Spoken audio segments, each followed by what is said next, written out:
Welcome to the Pencil Bob channel. I hope you enjoy my stories. I bought the house on a quiet corner lot because it's part of an HOA. That was the main selling point for me. I wanted to be able to paint my shutters whatever color I liked, park my truck in the driveway without a bunch of busybodies squawking about it, and maybe leave up Christmas lights past January without a fine taped to my door. But then Karen moved in 2 streets over. I met her once. She rang my doorbell holding a plate of stale cookies and introduced herself as the HOA president of Willow Bend Heights. I said thanks, but no thanks. She blinked fast, tilted her head, and asked if I knew my house had technically always been a part of the Willow Bend community, even if not on paper. I laughed, thinking she was joking. I told her, well, luckily, I like being off paper, and closed the door. That was the start of it. A week later, I got a visit from city code enforcement about my grass. It had gotten a little high, sure, but not ridiculous. I keep a tidy yard. They said they got an anonymous complaint. Then came another notice about my trash bins being visible from the street on a non-trash day, and another about non-compliant lighting on the side of my house. I knew exactly who it was. Karen had decided my property should be part of the community, and she wasn't going to take no for an answer. I overheard her one afternoon talking to someone on her Bluetooth headset while walking her poodle past my yard. "We can't have outliers bringing down our values," she said, like I was some kind of infection. I stepped outside, loud and sudden, and asked if she needed something. She looked up like she hadn't seen me, smiled tight, and said, "Just getting my steps in." The next week I found a door hanger on my front knob. It looked official, with a logo that mimicked the HOA's branding and bold letters that said "Violation Notice." It listed supposed infractions: improper curtain color visible from the street, truck parked in plain view, holiday lights still hanging in April. I walked straight to her house, crumpled notice in hand. She answered in a robe, sipping a green smoothie. "You left this on my door?" "I don't recall," she said, eyes blinking rapidly again. "I help out the community when I can. Maybe someone else printed that." "You can stop. I'm not in your HOA." "Well, that doesn't mean you're not part of the neighborhood. Standards matter." I told her if she left one more fake notice on my door, I'd report for impersonating a legal authority. She laughed, actually laughed. "I'm just trying to help you blend in. Don't be so hostile." After that, she switched tactics. I saw her going door to door. I watched from my window as she stood at each porch, clipboard in hand, speaking with practiced, gentle authority. The neighbors mostly nodded along. A few looked skeptical. I stepped out one afternoon when she was 5 doors down. "Karen," I called. "You running for office?" She turned around slowly, smiled like I was a confused child. "Just educating our lovely neighbors. You know your place affects their property values. My place is fine. My truck's not rusted out, my lawn is mowed, and my roof isn't collapsing." She tapped her pen against the clipboard. "But it's not in compliance." "Compliance with your imagination?" She turned and walked away without another word. 2 days later, I got a flyer in the mail about an upcoming city council meeting. Tucked inside was a copy of a petition she was circulating, requesting that the city redraw the HOA boundary lines to incorporate overlooked properties into the existing governance structure. Mine was circled in red ink. She was actually trying to annex my house. I went to that city council meeting, sat right up front. She stood and delivered her pitch like she was auditioning for a local politics role. "There are gaps in our community oversight. Some properties were unintentionally left out during initial filings. Their noncompliance is dragging down the efforts of everyone else." The mayor asked her if she had any actual support. She pointed to the petition. I stood up. "That petition is fraudulent. Karen's spreading rumors and misrepresenting facts. I'm not part of the HOA. I bought the house specifically to be, and she's been harassing me ever since," Karen interjected loudly. "I'm only trying to protect the neighborhood. By stalking my lawn with rulers, by printing fake citations." The room broke into whispers and a few chuckles.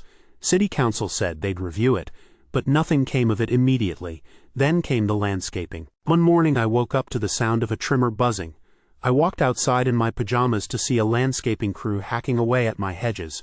One guy smiled and said, "We got a work order from the HOA, just tidying up." I shouted at them to stop. They looked confused but packed up their gear. An hour later, there was an invoice in my mailbox. A bill for $125 labeled "Front Yard Aesthetic Services." I marched back to Karen's house. She answered wearing some kind of yoga outfit and looking completely at peace with herself. "Are you kidding me? Landscaping my yard without permission and leaving me a bill?" She tilted her head, smiled wide. "Your hedges were uneven. This is just part of keeping the area pleasant for everyone. You can't trespass and then demand money. I didn't do it. The HOA landscaper did. Take it up with them. You ordered it. You're not in charge of my property. We'll see what the small claims judge says. That made me pause. You're actually planning to sue me over bushes had trimmed? She didn't even blink. Later that week I got a letter, official looking again, but obviously fake. It was signed from Willow Bend Heights Legal Committee, and warned that failure to pay the landscaping invoice would result in escalated action. I was done playing defense. I called a lawyer, not to sue her, yet, but to find out exactly what my rights were. Turns out she had legal footing, no jurisdiction, no standing. She was just banking on me being too quiet or too polite to push back. So I didn't stay polite. I printed signs, big, bold ones. Not part of HOA, trespassers will be prosecuted. I posted them on the lawn, on my mailbox, and in my front window. Karen came by one morning, as bold as ever. That seems aggressive, she said, glancing at the signs. So does sending strangers to chop my hedges. She smiled like she felt sorry for me. You're making this harder than it has to be. No, R. Now leave my property. She stood there a second too long, then turned on her heel and walked away. But she wasn't done. It wasn't just about fake notices anymore. Karen had shifted from passive-aggressive posturing into full-on siege tactics. She wanted a war? Fine, she had one. But I didn't expect how far she'd go. First, it started with the flyers, not just the occasional door hanger anymore. I started finding them on my windshield, at the gas station. One was slipped into my grocery bag when I wasn't looking. Always the same branding, bold lettering, that ridiculous fake logo she made up to look like it came from the HOA, warnings, threats, reminders that I was bringing down community morale. Then came the photos. Yes, photos. One morning I stepped out to find an envelope under my doormat. Inside were grainy photos of my truck parked in the driveway, one of my garbage bins before I'd rolled it back in, a shot of the side of my house where the paint was chipped from a storm 2 years ago. Scribbled notes in red ink circled parts of the photos with comments like eyesore and violation of aesthetics. This time I didn't go to her. I went to the police. The officer at the desk listened, nodded, and said, "She's not breaking any laws yet. Just keep collecting everything. If she sets foot on your property again, let us know." I tried calling the HOA directly. I wanted to go over her head. The number went to a voicemail. I emailed the HOA board using the contact form on their website. Nothing. A week later, I saw Karen hosting what I can only describe as an emergency committee meeting in her driveway. Folding chairs, a table, lemonade, clipboard after clipboard. She was standing in front of a group of maybe 10 neighbors pointing at my house like she was giving a lecture.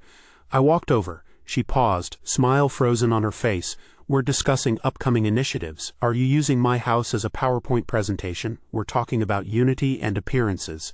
And some properties that fall outside those standards." I turned to the group. "Just to be clear, I'm not in the HOA, never signed anything, never agreed to anything." A couple of them looked at each other.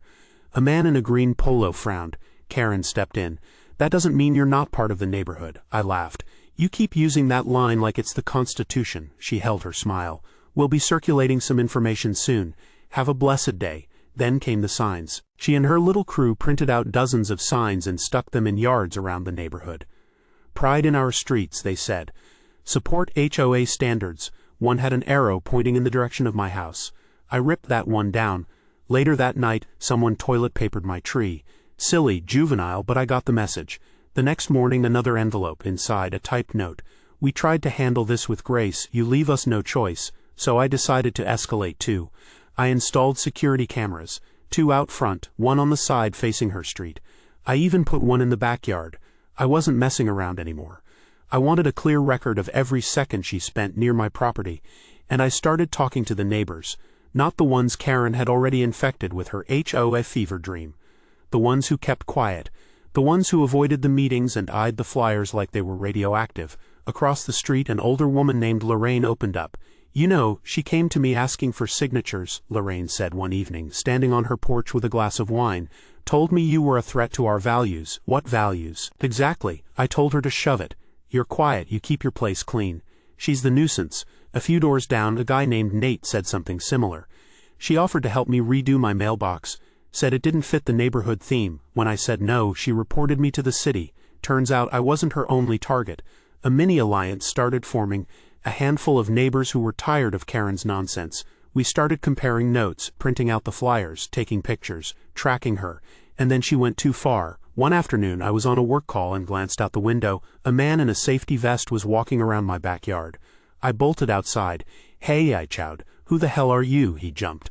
"I was sent by the HOA to inspect the drainage. This is private property. You want to inspect something, you get my permission first. Now get off my land." He mumbled something and left. I reviewed the footage. Sure enough, Karen had walked by an hour earlier, talking on the phone, pointing toward my yard. This time I called the police. They came out, took my statement, and filed a report. They said I could pursue charges for trespassing. Karen came by that evening, smug as ever. "Had a visitor today?" she asked. "Yeah." "You want to send someone else onto my property, you better bring a warrant. You're becoming aggressive," she said. "The neighborhood is concerned." I stepped closer. "The neighborhood is tired of your fake authority." She looked genuinely confused for a second, like she couldn't comprehend that anyone might not fall in line. "This could all be avoided if you just participated," she said.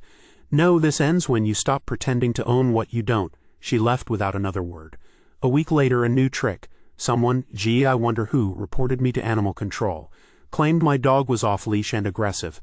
My dog is a sleepy old lab that mostly naps and eats peanut butter. They knocked on my door, apologetic. I showed them the yard, my camera footage, and they left. "You're not the first," the officer said. Same neighborhood, same collar. The paper trail was building. By the end of summer, there was a stack of evidence, flyers, photos, fake notices, surveillance footage. Complaints filed against me. All of them petty, unfounded, and clearly coordinated. I met with a lawyer again. "You probably have a case," he said. "Harassment, defamation, if you want to go after her." "Let's wait," I said. "Not yet, but soon." Because I wasn't just interested in pushing her back. I wanted to dismantle the whole charade she'd built, this fake empire of control she pretended to run. And I wasn't the only one fed up anymore. Lorraine and Nate, they were ready to go public. And we were just getting started. The moment Karen caught wind that some of her neighbors were siding with me, she doubled down. This time it wasn't flyers or fake inspections. She came out swinging with what she called a unification petition. The wording on the top of the page said real official sounding, real misleading. Lorraine got the first look at it. "She knocked on my door again," she told me one morning, shaking her head, waving that thing around like it was gospel. Tried to act like it was city approved.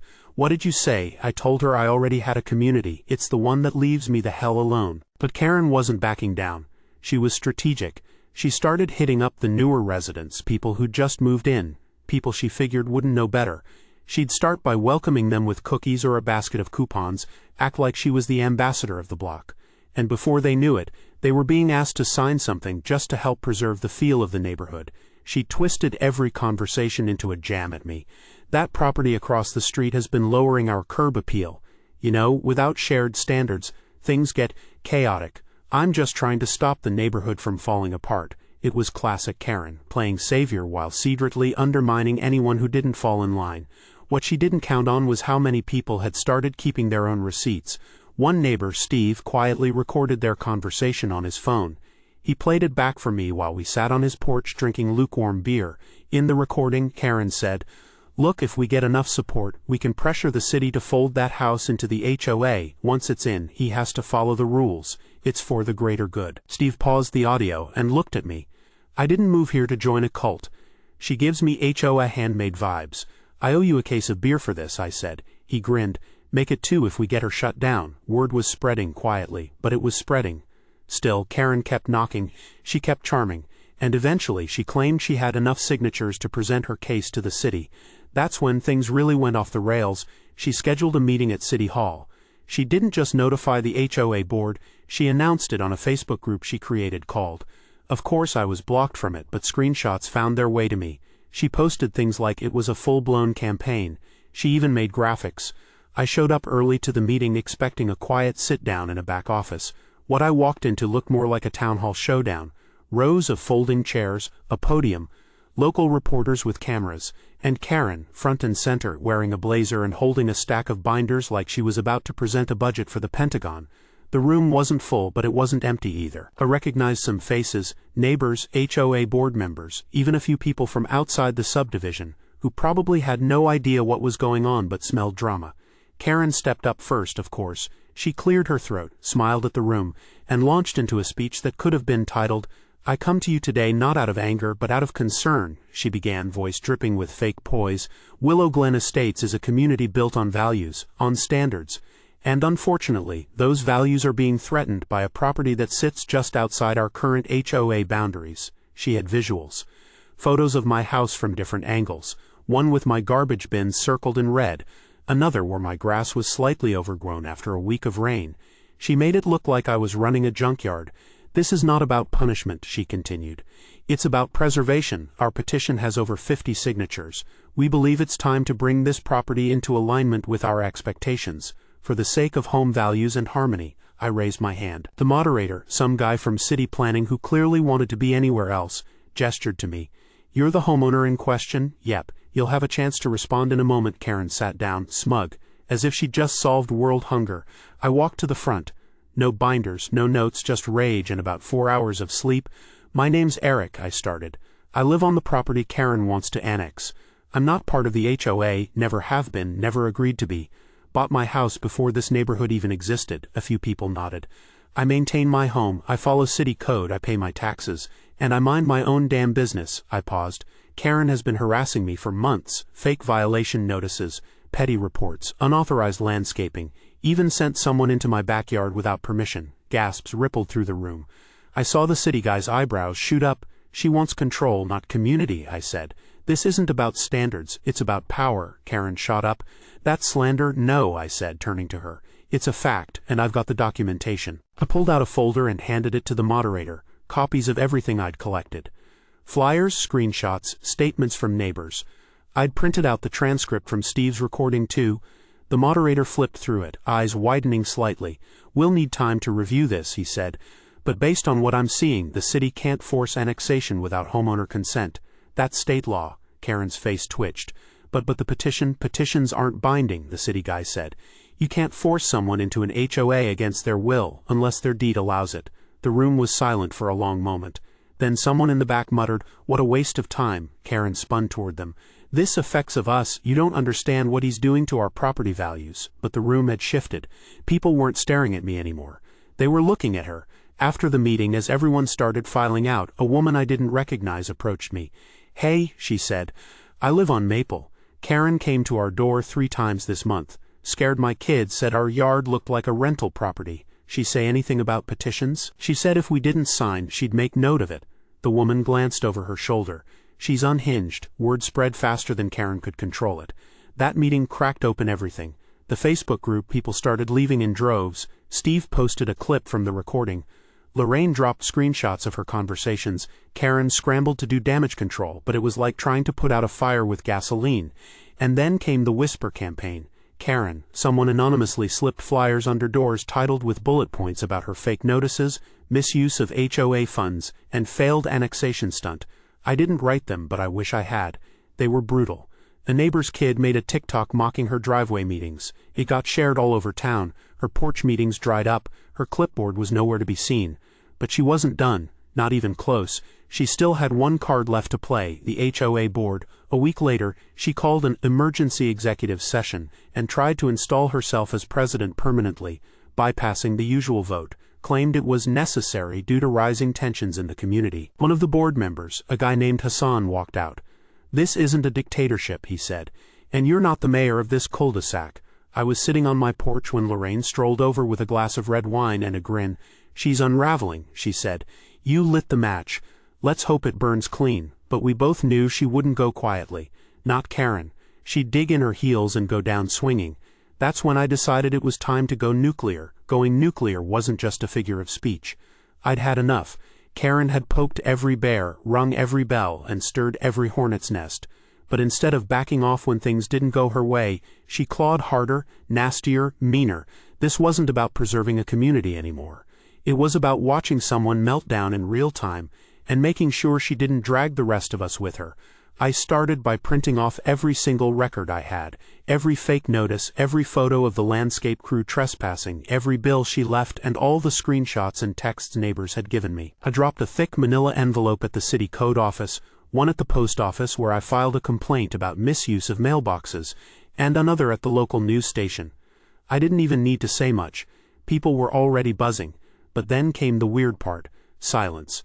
Karen disappeared for a few days. Her car was gone, no Facebook posts. Her porch, usually adorned with seasonal flags and a dozen lawn ornaments, looked abandoned. Some people thought maybe she was taking a break, but Lorraine had another theory. "She's hiding," she said, sipping her coffee like she was watching a crime doc, waiting for the fallout to blow over, probably trying to figure out how to flip it all. She wasn't wrong. On day 4, Karen returned with an edge. She marched straight into the HOA clubhouse and locked the doors behind her. "The only reason I knew," Hassan texted me. "She's barricading herself in the office. She just told me I'm suspended for undermining leadership." Suspended, from a volunteer board. The rest of the board held a vote without her that night, in someone's garage, since she had locked them out, and stripped her of all authority. The HOA's lawyer got involved. They sent her a letter stating she could no longer make unilateral decisions, hold meetings, or represent the board in any capacity. Karen ignored it. Instead, she wrote a newsletter, 6 pages long, delivered door to door by the one neighbor still willing to be seen talking to her, Nancy, who always wore American flag windbreakers and called every disagreement unpatriotic. The newsletter was unhinged. It blamed me for the chaos, said the board was compromised, and even claimed Hassan was trying to install Sharia law through neighborhood policies. I'm not joking. That was an actual sentence. Hassan took one look and laughed until he cried. "She's gone full doomsday," he said. Then came the threats. Karen started leaving voicemail messages on people's phones, long rants about secret cabals in the neighborhood, how our refusal to join the HOA was destroying everything. She told Lorraine's husband that real men would have stood by their community. She told Steve he'd regret siding with the anarchist across the street. And then she snapped. One night just after sunset, I heard movement in my yard. I looked out and saw her, Karen, snipping branches from my tree with a pair of garden shears. I opened the window. "Hey, what the hell are you doing?" She didn't even flinch. "This is unauthorized growth. We're correcting it. You're trespassing, lady." "I'm restoring harmony," I called the police. By the time they arrived, she had retreated to her car, engine running. They questioned her, but she claimed she'd received verbal permission weeks ago. I handed them the folder again. They told her not to return. Karen called it state interference in the next Facebook rant. But it didn't matter. She was unraveling fast. Parents started keeping their kids inside. Neighbors who once nodded politely crossed the street to avoid her. And finally, the HOA itself cracked. A group of members held a special vote.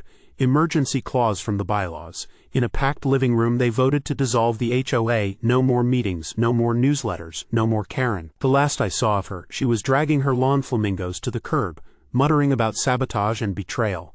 She'd lost, not just the power trip. She lost the illusion of control.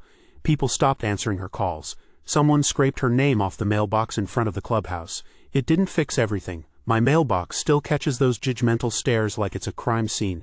And there's still that one guy who parks his garbage cans out front like he's starring in some rebellious reality show, daring anyone to say a word. But Karen, she's finished. The HOA, not just dead, it's 6 feet under, wearing a fancy hat and a big, ridiculous funeral wreath. Nobody sent flowers. Nobody threw a memorial party. No sad speeches or teary goodbyes. The silence that settled wasn't some mournful hush. It was pure, unfiltered peace. Not the kind that comes from everyone agreeing or playing nice. The kind that shows people finally had enough and flipped the whole damn table. And if Karen somehow imagines she can claw her way back into the neighborhood drama, let her try. We've already cleared the stage, stocked the firewood, and rewired the sprinkler system, just in case she wants to put on another circus. This time, the whole neighborhood's watching and nobody's buying tickets.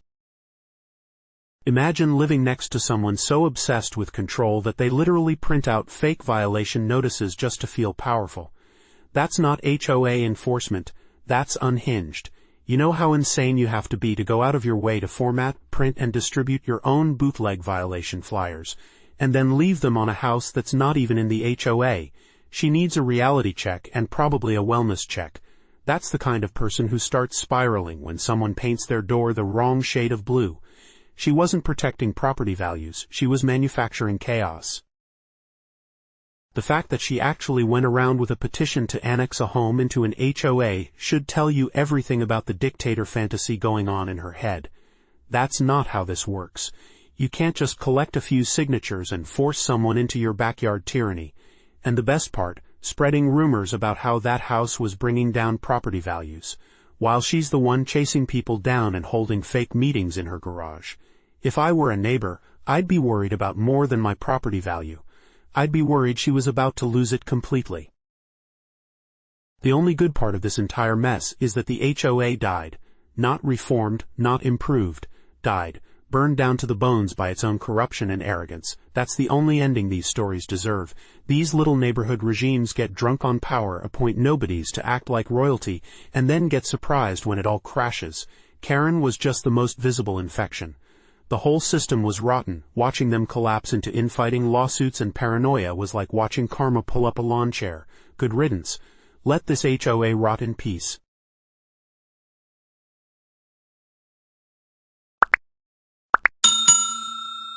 I would like to thank you for watching the video to the end. To encourage us to make more videos, please like, subscribe, comment, as well as share. Check out this other video if you haven't already.